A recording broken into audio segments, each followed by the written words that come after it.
November నెల 2024 సంవత్సరంలో మనకి రాశి ఫలితాలు మనం చెప్పుకుందాం. దీంట్లో మనం 12 రాశులకి చెప్పుకుందాం. ముఖ్యంగా మనం ఈ రాశులు చెప్పుకునే ముందు గ్రహస్థితులు ఏ విధంగా ఉన్నాయి 12 రాశులకి చూద్దాం. ముందు మేనంలో రాహువు, శని మరి వక్రించి కుంభరాశిలో, కన్యలో కేతువు, రవి బుధులు ఇద్దరు కూడా మరి వృశ్చిక రాశి సంచారము.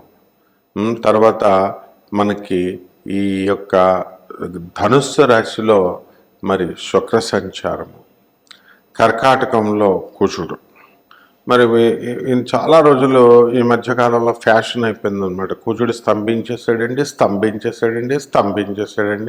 రేపు ఫిబ్రవరి వరకు మాకు యోగ్యత లేదండి, మాకు అర్హత లేదండి అని. ఏం స్తంభించాడు?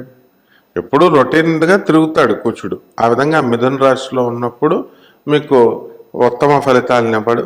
అలాగే కర్కాటక రాశిలో కుజుడు నేచపట్టాడు కాబట్టి వివిధ రాశులకి నేచ పట్టినా సరే నేచభంగ రాజయోగాలు ఉంటాయి మీ వ్యక్తిగత జాతకాల్లో. కేవలం నేచపట్టినంత మాత్రాన మీకు కుజుడు పాడైపోయినట్టు కాదు.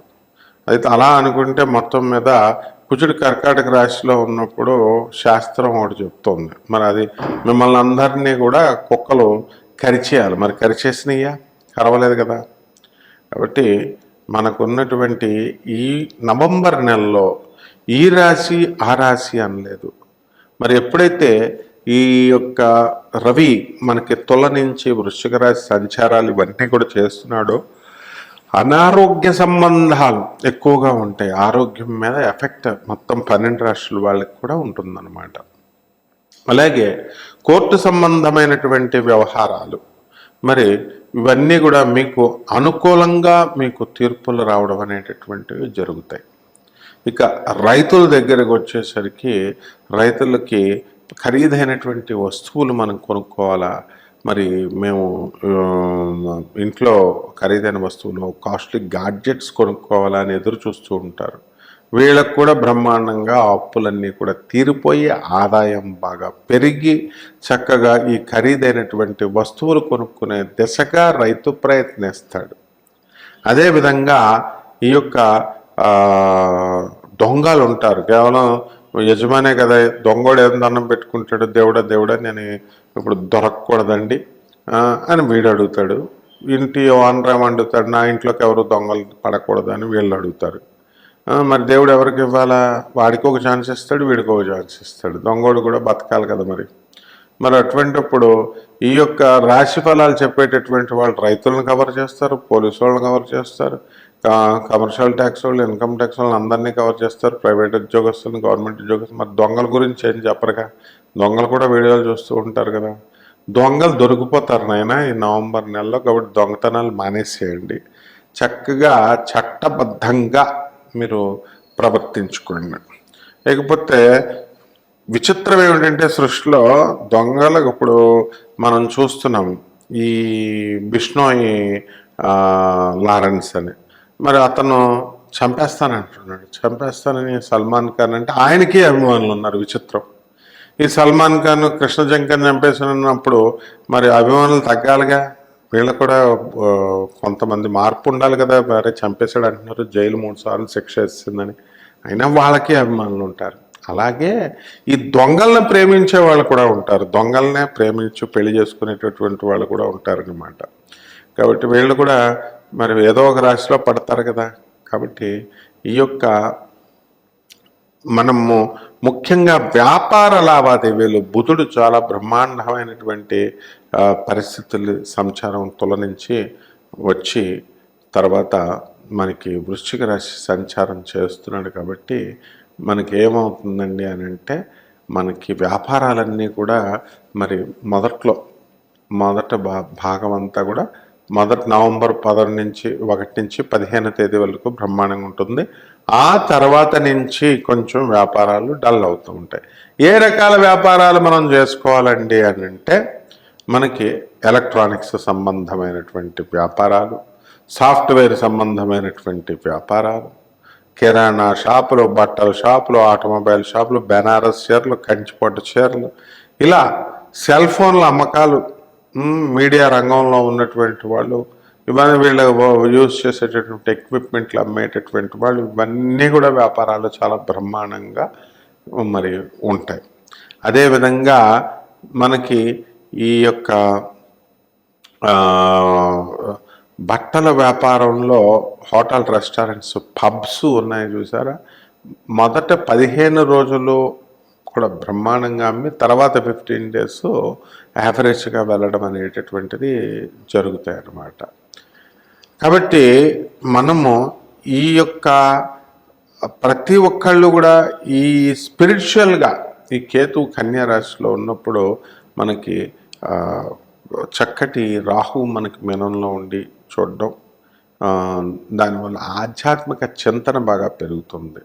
మరి ఈ కాంబినేషన్ ఉండడం వల్లే ఈ యొక్క నవంబర్ నెలలో మనకి ఈ అక్టోబర్ ముందంతా కూడా మరి రవి బుధ సంచారం అన్నీ కూడా మనకి ఈ సింహ, కన్య, తులారాశి సంచారాలు చేసుకుంటూ వచ్చినప్పుడే మన అఘోరి అమ్మవారు బయటకు వచ్చేసింది. మరి ఆమె అసలు ఎప్పుడు రాదు కదా, మరి అఘోరీలు ఎక్కడో ఉంటారు, మరి ఎందుకు వస్తారు? మీకు లిప్స్టిక్లు వేసుకుంటే మీకు ఎందుకయ్యా లిప్స్టిక్లు వేసుకున్నారు? అదే అఘోరియా కాదా తేల్చేది అదా? ఆమె ఏమన్నా మాంసం తిందా? మీ ఎదురుకుండా ఏమన్నా చంపిందా ఎవరినన్నా? తర్వాత జంతువులను ఏమన్నా చంపిందా? లేదు, ఎవరు చంపరు. ఏ అఘోరి కూడా గొప్పలు చెప్పుకోవడానికి నేను తింటానని చెప్తారు. మరి చూడండి, ఆమె జాతకంలో కూడా మనకి శని మరి వక్రించి ఉండడం వల్ల ఆమె ఏదో పాపం బట్టలు త్యాగం చేసుకుంది. అఘోరి సాంప్రదాయ ప్రకారం నాగసాధువుని అని చెప్పుకుంటుంది. ఆమె బట్టల వదిలేసుకుంటే మీకు దానికి కంప్లీట్గా బట్టలు వదిలేశారు, బట్టలు వేసుకోవట్లేదు అని అన్నప్పుడు ఆమె క్లియర్గా చెప్తోంది, నేను త్యాగం చేశాను, బట్టలు త్యాగం చేశాను, అన్నీ త్యాగం చేశాను అని. అంటే సభ్య సమాజంలోకి రావడానికి మరి నేను ఒక కారణం కోసం వచ్చానంది. ఆ కారణం ఏంటో ఆవిడికి తెలియదు, ఆ కారణం ఏంటో చెప్పదు. ఈ జనాలను ఎవడు చూడమన్నాడు అలాంటి వీడియోస్? మీరు చూడబట్టే నగ్న వీడియోలు అని తెలిసినప్పుడు మీరు ఎందుకు చూశారు చెప్పండి నాకు. ఎందుకు ఎంటర్టైన్మెంట్? ఈ ఇంటర్వ్యూలు చేసే మగవాళ్ళు కూడా వెళ్ళి చూసేస్తున్నారు అక్కడికి వెళ్ళి వీడియోలు. ఇంకో విలేకరైతే అయితే ఇంకా ఏదో ఆకడాలు ఎన్ని, నాగసాధువు లక్షణాలు ఎన్ని, ఈయనేదో నాగసాధువు కింద అక్కడికి వెళ్ళిపోయి చేసేసినట్టు. ఇప్పుడు వేదాలు ఉన్నాయా? ఇంటర్వ్యూలు చేస్తారు, ఇంటర్వ్యూలు చేసినప్పుడు వేదాలు అన్నీ వచ్చా? ఎవరికైనా వచ్చా? కమాన్, ఐఎమ్ ఛాలెంజింగ్. ఏ వేద పండితుడికి వచ్చు? 4 వేదాలు ఉన్నాయి. భరద్వాజ మహర్షికే 3 గుప్పెట్లు ఇచ్చాడు.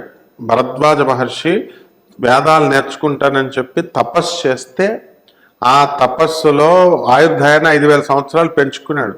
ఇది చరిత్ర. ఇది బ్రహ్మదేవుడు ఇచ్చాడు 5000 సంవత్సరాలు. కొంత వేదం నేర్చుకుంటాను అన్నాడు. మళ్ళీ నేర్చుకుంటాను సార్, ఇంకొక 5000 సంవత్సరాలు ఇమ్మన్నాడు. ఇచ్చాడు. అలా 3 సార్లు ఇచ్చాడు. ఇచ్చిన తర్వాత బ్రహ్మదేవుడు 4గోసారి వచ్చినప్పుడు ఎందుకు నాయనా ఎందుకు తీసుకుంటున్నావు అంటే వేదాలు నేర్చుకుంటున్నాను సార్ అంటాడు. వెనక్కి తిరిగి ఇదిగో చూడు ఒకసారి వేద రాశిని అంటే హిమాలయ పర్వతాలు లాంటి కొన్ని లక్షల కోట్ల కొండలు ఉన్నాయి. వేదం నాకే అర్థం కాదు, నువ్వేంటారు నేర్చుకునేది అని చెప్పి, ఇదిగో అయిపోయింది, ఇదిగో నువ్వు నేర్చుకున్నది, ఇదిగో ఒక గుప్పిడి తీసుకుని ఇదిగో ఇన్ని నేర్చుకున్నావు అంతే అని చెప్పి, ఇది ఎప్పటికీ నువ్వు జీవితంలో నేర్చుకోలేవు నాయన, ఎవ్వరూ కూడా పండితులు ఎవ్వరూ కూడా నేర్చుకోలేరు ఋషులు అని చెప్పి, మాకే తెలియదు, ఆ వేదమాత అయినటువంటి గాయత్రి అమ్మవారికే తెలుస్తుందని చెప్పి 3 గుప్పిట్లు తీసి ఇది ఇచ్చాడు. ఈ కన్ఫ్యూజన్ ఈ ఒకటి నేర్చుకో చాలు నీ జీవితానికి సరిపోతుందని. ఆయనకే 3 గుప్పిట్లు నేర్చుకుంటే 4 వేదాల పండితుడు నన్ను ఒకడు చెప్పుకుంటాడు. వేదాల పుస్తకాలు పట్టుకొచ్చి చెప్పించుకుంటాం స్వరాలతో సహా. కాబట్టి వేద పండితులం మేము. ఆకడాలు ఎన్ని, నాగసాధువుల లక్షణాలు మాకు తెలుసు, 500 మందిని నేను ఇంటర్వ్యూలు చేశాను, అన్నీ తెలుసా నీకు అంటే అమాయకురాలు అమ్మాయి దొరికిందని చెప్పేసి ఇంకా రాళ్ళు వేసేయడమేనా? ఎవరైనా సరే ప్రేక్షకులకు కూడా బుద్ధి జ్ఞానం అస్సలు లేదు. ఆడియన్స్కి ఆ వీడియోలు చూడడం ఆహా ఓహో అని. పాపం మరి ఇన్ని కంట్రీస్ తిరిగింది, ఆమె ఎందుకు అలర్ అయిపోయింది? కేవలం మన దగ్గర ఎందుకు అలర్ అయిపోయింది? అసహించుకుని వెళ్ళిపోయింది అనమాట కేదార్నాథ్ శుభ్రంగా. ఇదంతా ఎందువల్ల జరిగింది అంటే రాహు మాయాజాలం. ఈ యూట్యూబ్లో చెప్పేటటువంటిది ఈ నవంబర్ నెలలోనే కాదు, ఇప్పుడు ఉన్నటువంటి వాళ్ళు చెప్పేది. ఒకడేమో సరిగ్గా చెప్పడం రాదు, స్క్రీన్ చూసి చదువుతాడు ఒకడు. తర్వాత ఒకడికేమో ఓనమాలు తెలీదు, అక్కడ మేష రాశి వృషభ రాశి అని రాసుకుంటాడు. ఇలాంటి మహాపండితులంతా ఉన్నారు. కాబట్టి కలియుగంలో ఏమవుతుందంటే రాహు యొక్క ప్రభావం వల్ల కన్ఫ్యూజన్లో పెడతాడు. ఎవరు చెప్పాలి, ఎవరు చెప్పేది కరెక్ట్ అండి, ఎవరు చెప్పేది రాంగ్ అండి, మాకు అర్థం కావట్లేదండి అన్నారు. Correct question. ఇప్పుడు నీకు రేషన్ కార్డు ఇస్తున్నారు ఫ్రీగా అన్నారు అంటే గవర్నమెంట్ ఇంటింటికి వచ్చి మీకు అప్లికేషన్ ఇచ్చిందా? మీకు మీరు వెళ్ళి పెట్టుకున్నారు. రేషన్ కార్డు ఇస్తుంది అన్నప్పుడు నోటిఫికేషన్ అక్కడ ఆఫీసులో పెట్టేస్తారు. మీరే వెళ్ళి మీ ఇంట్రెస్ట్తో మీరు వెళ్ళి అప్లై చేసుకుంటారు. అలా ఎవడు కరెక్ట్ గురువు, ఎవడు చెప్పేది కరెక్ట్ అనేటటువంటిది వాళ్ళు మాట్లాడిన తర్వాత తెలిసిపోద్ది కదా. వాళ్ళ సబ్జెక్ట్ ఏంటి, న్యాచురాలిటీ ఏంటి, వాడి ధైర్యం ఏమిటి, వాడికి డెప్త్ ఎంత నాలెడ్జ్ ఉంది, ఏం చదువుకున్నాడు అన్నది తెలుస్తుంది. మనం మోసగాళ్ళ వెనకాల వెళుతూ మాకు జ్యోతిష్యం మీద ఇంట్రెస్ట్ పోయిందండి, మాకు ఎవడ కరెక్ట్గా చెప్తున్నాడో లేదో తెలియదండి, అందరూ చెప్పేటటువంటి వాళ్ళని నువ్వు చూస్తున్నావు కాబట్టి వాళ్ళు చెప్తున్నారు. కాబట్టి ఇదంతా కూడా రాహు కాలం, ఇది రాహు మాయాజాలం, ఇది కలియుగం కాదు, ఇది కామయుగం. అక్రమ సంబంధాలు పెరిగిపోతాయంటే ఏదో అక్రమ సంబంధాల గురించి చెప్పేస్తున్నారండి. అదో వీళ్ళంతా మహాపతివ్రత మగాళ్ళంతా కూడా మహాపతివ్రతగాళ్ళలాగా. సో ఇవన్నీ కాదు నాయన, యావరేజ్ మేము చూస్తూ ఉంటాము. మొత్తం సుదీర్ఘకాలంలో మేము చూసాం ఎవడు కరెక్టు ఎవడు రాంగ్ అని. మీరు చెప్పేది వన్ వే ట్రాఫిక్. ఇక్కడ this is a class room. నేను ఒక ప్రొఫెసర్గా అక్కడ చెప్పినప్పుడు ఈ క్లాస్ రూమ్లో నాకు అర్థమవుతుంది. స్టూడెంట్స్ అలర చేద్దాము, లేకపోతే తప్పు లేమ్ ఎక్స్క్యూజెస్, కుంటి సాకులు చెబుదాము, ఇవన్నీ ఏమి నడవవు మన దగ్గర. మీ జాతకము బాగుపడాలి అంటే గ్రహాలు చెప్పేది వినాలి చక్కగా. జాతకాలు పరిహాసం చేసుకోండి, ఏదో యూట్యూబ్లో ఈడేం చెప్పాడు ఆడేం చెప్పాడు అని ఇలా చూసుకుంటే మీ జీవితాలే నవ్వుల పాలైపోతాయి. వెటకారం ఆ జాతకాలంటే. చూసుకొని అసలు నీ జాతకం ఏంటి, ఏ గ్రహం బాగాలేదు, ఏ గ్రహం బాగుంది, దాని ప్రభావం చూసుకొని దాన్ని ఎలా సరి చేసుకోవాలంటే దాని ప్రకారం వెళ్ళాలి. సరైన సద్గురు ఉండాలి. నువ్వు లక్షల రూపాయలు ఇచ్చేస్తే బాబు దొరికిందే ఛాన్స్ అని ఒక మహాపండితుడు ఉన్నాడు. వశీకరణం చేస్తాడట. వాడి పిల్లవాడి మాట ఎందో ఫస్ట్ అమ్మాయి మనసులో నుంచి ఒకరిని తీసేసి మళ్ళీ ఇంకో కొత్త వాడిని పెట్టేస్తాడంట. దీనికి ఒక 50,000 లక్ష రూపాయలు. ఇటువంటి దగుల్బాజీలు ఉన్నంతకాలం, దౌర్భాగ్యాలు ఉన్నంతకాలం, ఇలాంటి దౌర్భాగ్యాలను ఎంకరేజ్ చేసే పూజలు చేర్చుకునేటటువంటి వాళ్ళు ఉన్నంతకాలం, అలాగే అటువంటి దగుల్బాజీలు చెప్పేటటువంటి వీడియోలు చూస్తున్నటువంటి దగుల్బాజీ ప్రజలు ఉన్నంతకాలం, ఆడియన్స్ ఉన్నంతకాలం జ్యోతిష శాస్త్రం అందం దెబ్బతింటుంది. జ్యోతిషం ఎప్పుడు కూడా గొప్పదే. వరాహమిహిరుడు, బృహత్ సంహిత ఇవన్నీ ఎందుకు వచ్చినాయా? కాబట్టి ఇదంతా కూడా రాహు అనమాట. ఇవన్నీ ఏంటండి అంటే ఒకళ్ళని బ్లేమ్ చేయాల్సిన అవసరం లేదు. రాహుకేతువులు ఎప్పుడైతే మీనలో రాహు, మరి కన్యలో ఈ యొక్క కేతు ఉన్నాడో ఇలాంటి కన్ఫ్యూజన్స్లోకి వెళ్ళడానికి అవకాశం ఉంటుంది. కాబట్టి ఆర్మీలో, పోలీస్, సెక్యూరిటీ ఇలాంటి డిపార్ట్మెంట్స్లో పనిచేస్తున్నటువంటి వాళ్ళందరికీ కూడా ప్రమోషన్స్ వస్తాయి. అలాగే మీకు కమర్షియల్ ట్యాక్స్, ఇన్కమ్ ట్యాక్స్, వీటిల్లో రెవెన్యూ డిపార్ట్మెంట్లలో డబ్బులు వస్తాయి. చూడలేదా నువ్వు? ఒక కలెక్టర్ 600 నుంచి 500 నుంచి 600 కోట్లు, 1000 కోట్ల రూపాయలు సంపాదించాడు. కేవలం ఈ కేసీఆర్ గారు గవర్నమెంట్లో ఉన్నప్పుడు వాళ్ళ అన్నీ కూడా అక్కడ తీసి ఆ ల్యాండ్స్ అన్నీ కూడా పర్మిషన్స్ ఇచ్చి మరి చేశాడు అని చెప్పేసి యూట్యూబ్లో ఉంది కదా, చూడండి. మరి ఏం చేశారు? ఈడీ వచ్చేదాకా ఏం చేశారు చెప్పండి? ఇదంతా రాహు మాయాజాలం. మీరు కూడా అలాంటి వాళ్ళే, ఏం కంగారు పడిపోకలా. ఏమండి ఇప్పుడు ఫోన్స్ వస్తున్నాయండి, ఫ్రీగా ఎవడైనా జ్యోతిష్యం చెప్తాడా? ఫ్రీగా చెప్తాడా? ప్రతి ఒక్కడు అడిగేది ఫ్రీయే. యూట్యూబ్ ఛానల్స్ ఎంతో కష్టపడి మీకు ఫ్రీగా జ్యోతిష్యాన్ని ఇస్తున్నప్పుడు చక్కగా వినియోగించుకోవాలి. ఏమండి కన్యారాశి అండి మాది, హస్త నక్షత్రం 3వ పాదం అండి, ఇంకెందుకే జ్యోతిష్కుడు ఉన్నది మీరు చెప్తుంటే. కాబట్టి అది విధానం కాదు. ఫ్రీగా జ్యోతిష్యం తెలుసుకోవాలా? సీరియస్గా ఎవరైతే ఇన్వాల్వ్ అయి ఉన్నారో, సీరియస్గా ఎవరికి కావాలో వాళ్ళు తెలుసుకోవాలి. ఇదంతా కూడా రాహు మాయాజాలం. అలాగే గురుడు వృషభ రాశిలో వచ్చాడు. ఏ పని చేయనండి, నేను ఖాళీగా ఉన్నానండి. నువ్వు ఎవరిని చూడండి, నీ కాల్స్ అన్ని ఎవరు కాల్స్ వచ్చినా సరే ఖాళీగా ఉన్నానండి, చాలా సంవత్సరాల నుంచి నాకు కలిసి రావట్లేదండి. ఎందుకు కలిసి వస్తుందా? నువ్వు దాన ధర్మాలు ఏం చేసావు? నువ్వు దానం ధర్మం కూడా నేర్పాలి తల్లిదండ్రులు అనేటటువంటి వాళ్ళు. మన తల్లిదండ్రులు అవి నేర్పరుగా, వెనకే అని. అందుకే అక్షతలు కూడా మనం పూజలు చేసినప్పుడు ఉత్తిష్టంత భూత పిశాచాహ ఏతే భూమి భారకాహ ఏతా ఉత్తిష్టంతు భూత పిశాచాః ఏ తేషామ విరోధేన బ్రహ్మ కర్మ సమారభే అని ఇలా ఆ మొక్కు వాసన చూసి ఎందుకేస్తాం, వెనక్కేసేయడం కాదు. నువ్వు సంపాదించు, వెనకాల ఏరుకొని అని అన్నీ నువ్వే చేసేస్తే జగన్లాగా అయిపోద్ది అనమాట. కాబట్టి అన్నీ నాకే కావాలి, అన్నీ నాకు కావాలి. మినిస్టర్లకి అపాయింట్మెంట్స్ ఉండవట, ఎమ్మెల్యేలకి అపాయింట్మెంట్స్ ఉండవంట. వాళ్ళ గురించి వీళ్ళు చెప్తారు. మరి ఇప్పుడున్నటువంటి పార్టీలో గెలిచిన తర్వాత గెలవనప్పుడేమో కాళ్ళు పట్టుకుంటారు, గెలిచిన తర్వాత జుట్టు పట్టుకుంటారు అంటారు.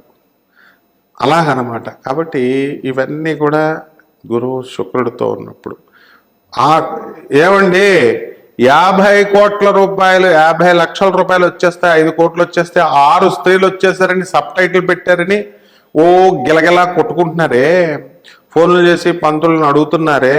నీకు ఎందుకు రావాలి అసలు 6 స్త్రీలతో? నీకు పనేంటి? నీకు నువ్వు కష్టపడకుండా 5 కోట్ల రూపాయలు ఎందుకు వస్తుంది నీకు? నువ్వు ఒళ్ళొంచి కష్టపడితే వస్తుందని చెప్తున్నారు వాళ్ళు. నువ్వు ఒళ్ళొంచి నువ్వు చక్కగా ఒక 6 స్త్రీలంటే నీ ఇంట్లో నీ పిల్లం లేదా, నీ చెల్లి లేదా, నీ అక్కలు లేరా, నీ కూతురు లేరా, ఒక్కొక్క ఇంట్లో యావరేజ్గా 6 లేరా? అంటే ఫ్రీగా నీకు ఆడవాళ్ళు వచ్చేయాలి, పరాయి స్త్రీలు వచ్చేయాలి నీ దగ్గరకి, ఫ్రీగా డబ్బులు వచ్చేయాలి నువ్వు కష్టపడకుండా. కాబట్టి జ్యోతిష్కులు అనడం, తంబనైల్స్ పెట్టారు, చెత్త తంబనైల్స్ పెట్టారన్నో.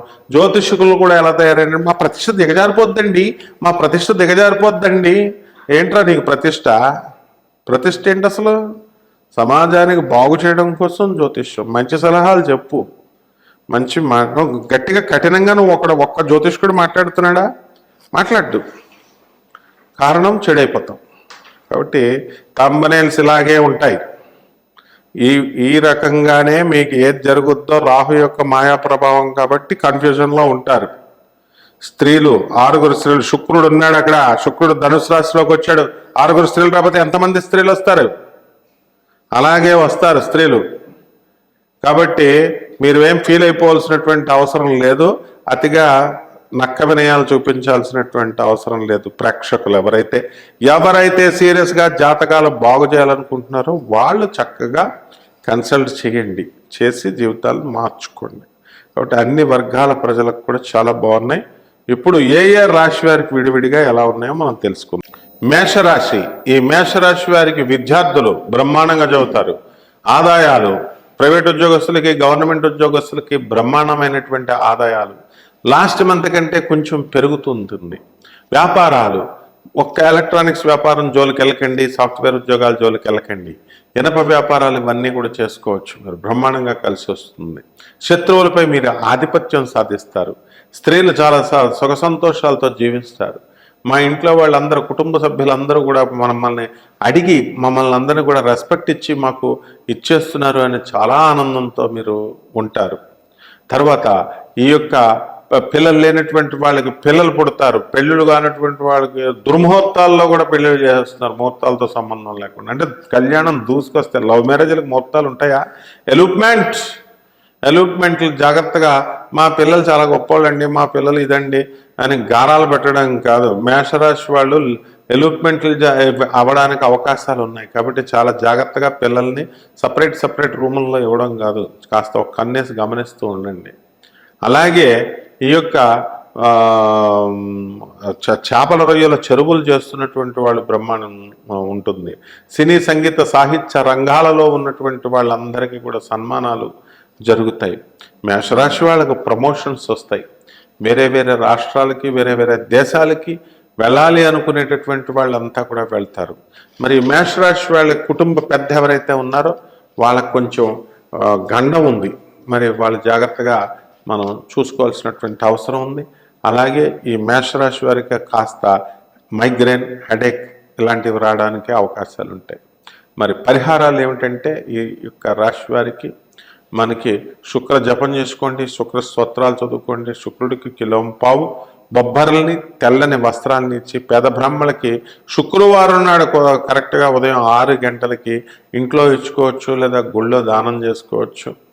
అలాగే ఈ యొక్క శుక్రుడికి దశమహావిద్యల్లో ఒకటైనటువంటి కమలాత్మిక అమ్మవారి యొక్క హోమాన్ని మీ ఇళ్లలో జరిపించుకోవాలి. దానికి గాను తామర పుష్పాలు, తామర కలవ పువ్వులు ఇవన్నీ కూడా ఎర్రనిగా కలవ పువ్వులు, తామర పువ్వులు ఇవన్నీ కూడా తెచ్చుకొని మీరు చక్కగా హోమాన్ని చేసుకోవాలి అర్చనతో.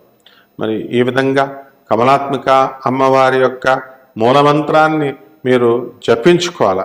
ఇవన్నీ కూడా జపించుకోవడం ద్వారా మీకు బ్రహ్మాండంగా కలిసి వస్తుంది. ఎవరెవరైతే కర్మల కోసం మరి వీళ్ళంతా కూడా బాధపడుతున్నారో, ఇబ్బంది పడుతున్నారో అటువంటి వాళ్ళకి అందరికీ కూడా మేము చక్కగా నిజంగా సీరియస్గా జాతకాలు కావాలనుకునేటటువంటి వాళ్ళకి ఖచ్చితంగా మేము సలహా చేస్తాం. ఇది వ్యాపార ఇది కాదు. చక్కగా మీరు కన్సల్ట్ చేయొచ్చు. శుభమస్తు.